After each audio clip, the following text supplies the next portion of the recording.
Schrecklichkeit, we have Ted Cruz, we have Tom Cotton, and we have little Rand Paul. They're sending a warning letter to Iran. They say the pact may be overturned, and the Dems are saying stunt risks a war. And that is the honest truth. This stunt does risk war.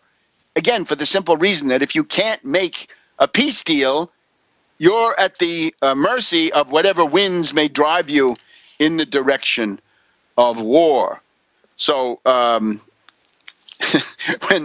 the Europeans complained to McCain, he said, I don't care about you. You're a bunch of Neville Chamberlains. In other words, you're not a crazed warmonger like John McCain, right, who starts a war and then says, oh, maybe that wasn't the best way to do it. Whoops. Or Lindsey Graham. Lindsey Graham. He says, I don't care what Germany wants. They're not standing up to Putin. They haven't started such a situation. Now, what we're seeing is a cultural crisis of the U.S. Elite. I would also point out that Lindsey Graham and Netanyahu are getting a lot of play here in Washington. Maybe you don't know it out there in the rest of the world, but here in Washington, there has been a huge advertising campaign by, let's see if I'm going to remember the organization. I doubt that I will, maybe later on in the show. But what you see, it's called The Delivery, right? And it looks like some kind of a truck, sort of subcontracting for DHL or FedEx or whatever it is. It's a white van, and it's coming through the streets of Washington and stops for a pedestrian, almost gets into trouble with that. And it drives into a parking garage, and it's parked out on the roof in the middle of Washington, D.C. And we've been hearing Lindsey Graham warning, and then Netanyahu intoning his warning, and then the nuclear bomb goes off. So it's the sum of all fears translated into Washington, D.C., with the help of Netanyahu and Lindsey Graham. So this hysterical propaganda, right? Absolute fear-mongering, absolute insanity. So what's the remedy? Now, look, we got to delve a little bit into history. We do have a history here in the United States. It is not kind to those who are branded as traitors. You have to remember, in the War of 1812, 200 years ago, we had the Federalist Party, and the Federalist Party had at this point degenerated, right? It doesn't help. It didn't help the Federalists of 1814 that they'd been founded by Washington, run by Hamilton, and then by Adams. No, that's why it won't help the Republicans that they can count Abraham Lincoln and such people. Won't help them because they have now degenerated, right? Lincoln is long gone. The Republicans have flipped over completely. And the point is then, if we go back to 1814, there was the War of 1812, right? The British had burned the Washington. They had attacked Baltimore and been driven off. But by December of 1814, just about 150 years ago, quite recently, they were attacking the U.S., and the New England Federalists decided that they would break out of this, that they would start making their own foreign policy, huh? Their own foreign policy. Let's see what we get. During the dark days of 1814, commercial New England's loyalty to the Union was put to a severe test. There were British attacks and so forth. The legislature of Massachusetts, Federalists, voted to call a convention to meet at Hartford, Connecticut, for the purpose of giving voice to New England opinion, meaning treason and secessionism. The convention met on December 15th.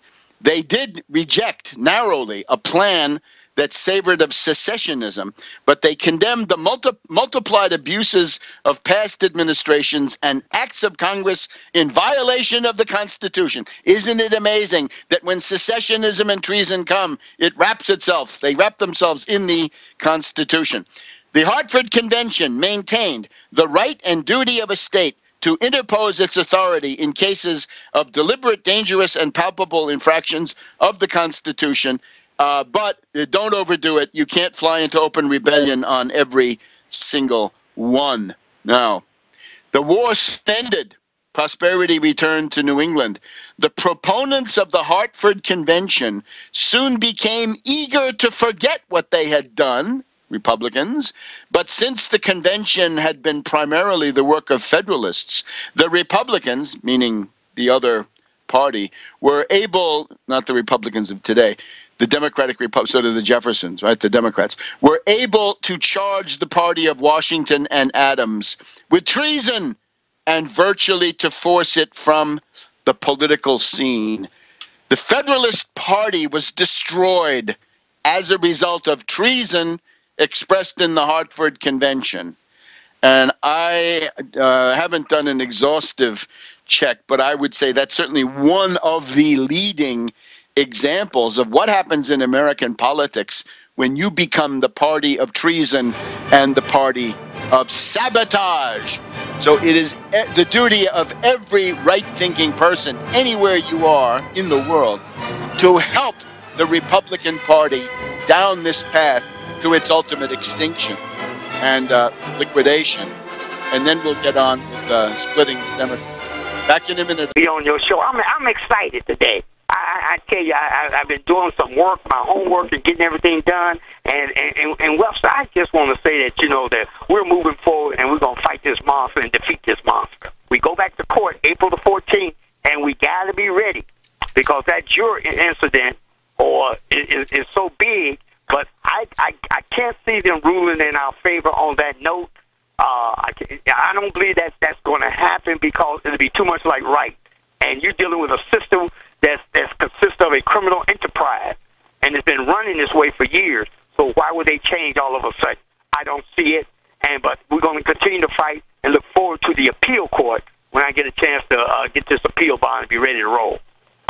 Reverend, you are certainly right that when you're dealing with this extremely corrupt system of U.S. justice, so-called in general, and then this company town aspect of Whirlpool in southwest Michigan, Berrien County, Benton Harbor, St. Joseph, it's, I think, best to hope for the best and prepare for the worst, and that also means emotionally. But your supporters are at work. Absolutely. And you know, the biggest thing is that I can handle it emotionally, and my wife Dorothy can handle it emotionally. And you know, I just want to give a shout out to her too, also, because she has been doing a tremendous job. I mean, I am shocked at, you know, all the stuff that she's been doing, and she's continued to go forward, and she have not even stopped for a moment because she understands what we're up against. Anytime that you're dealing with a system that's built on corruption and getting away with it, then you know you got a problem. Even let me talk a little bit about this prison system here. Go right ahead. They got the food here. They got Airmark. Airmark is a big company. It's maybe $15 to $20 billion what they gross every year. They have the food that they serve these prisoners. Is you wouldn't even serve it to a dog. That's how bad it is. And we do have dogs here too, but you wouldn't serve it to a dog. That's how bad the food is. And the health care.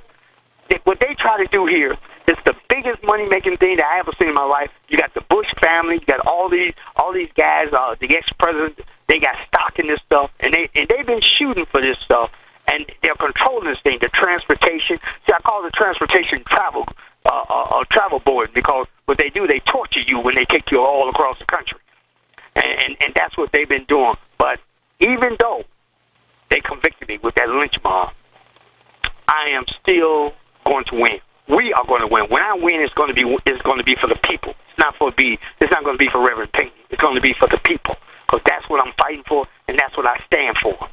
Absolutely, Reverend. I guess what you're seeing and reporting on to us is this prison industrial complex, and this question of mass incarceration, right, which sets the United States apart. Right, we have American exceptionalism, and it's all negative, right? It's all bad.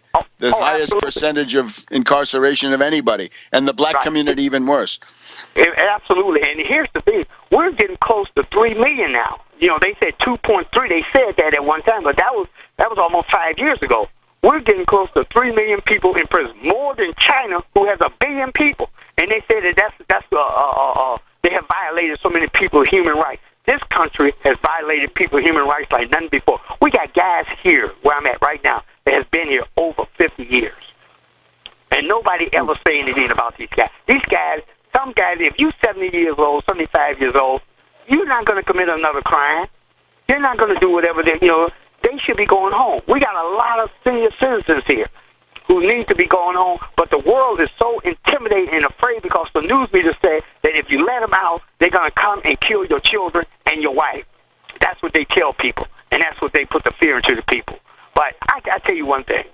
Even though I'm here, and I know I should be here, even though I was convicted by this lynch mob, I am not mad. We get an opportunity to show the world how corrupt this system is. And like I said, they running a criminal enterprise, and we have to let people know exactly what they're doing. Until we let them know, they're going to continue being just like this. They're going to continue allowing these people, putting them in jail, and not ever letting them out. If they say that the poor boy say you do 3 years, you do 3 years. But here, they might give you a flop, give you 24 additional months, give you 12 additional months. But until the people understand how important it is, it's going to continue just this way. Now, Reverend, we want to call on everybody. All the listeners to this program should help you, and this includes by funding and by volunteering and doing other things. I guess the most essential is to go to bhbanco.org, right? BH Benton Harbor, and then BANCO, bhbanco.org, and there's a PayPal on the right-hand side a little bit. If you scroll down a little bit, you'll see the PayPal on the right-hand side. Make a generous contribution to the cause of Reverend Pinckney. Please make one call. We need the funds in order to win this battle. That's how.